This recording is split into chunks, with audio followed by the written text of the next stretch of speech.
Selamat pagi, salam sejahtera dan salam sehat bagi kita semua. Selamat pagi anak-anak kelas 7. Kembali kita melanjutkan pembelajaran kita mata pelajaran Bahasa Indonesia dengan topik cerita fantasi. Pada pertemuan sebelumnya kita sudah membahas tentang mengidentifikasi unsur cerita teks fantasi. Dan pada topik tersebut kamu sudah belajar tentang unsur-unsur intrinsik cerita fantasi dan jenis-jenis cerita fantasi. Nah, sekarang kita lanjutkan dengan bagian yang berikutnya, menceritakan kembali isi cerita fantasi yang dibaca atau didengar. Masuk menceritakan kembali isi cerita fantasi yang dibaca atau didengar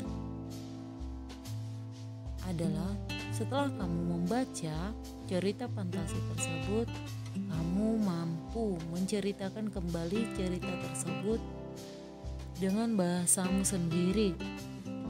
Jadi kamu harus memahami cerita tersebut dengan membaca berulang-ulang, sehingga ketika kamu menceritakan kembali si cerita fantasi tersebut, kamu tidak mengurangi ataupun menambah-nambahi apa yang sudah disampaikan oleh pengarang dalam ceritanya. Nah, untuk memahami bagaimana cara menceritakan kembali isi cerita, kamu harus mengerjakan soal-soal yang ada pada buku paketmu. Yang pertama, kamu boleh membaca tentang cerita fantasi ruang dimensi alfa.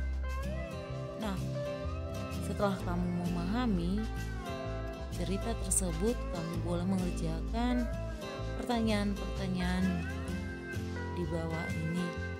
Kerjakan bagian C sesuai dengan format tabel yang sudah ada di buku. Kemudian kamu juga akan mengerjakan tentang cerita berlian 3 warna. Nah, kamu akan menguraikan isi cerita fantasi ini dengan bahasa sendiri dengan menjawab pertanyaan-pertanyaan di bawah ini. Setelah kamu mampu menjawab pertanyaan pada 2 cerita tersebut,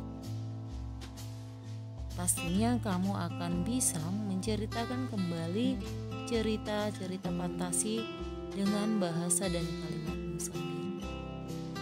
Sangat mudah, bukan?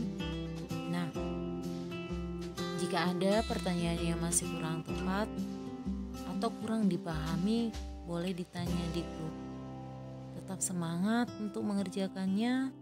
Salam sehat dan selamat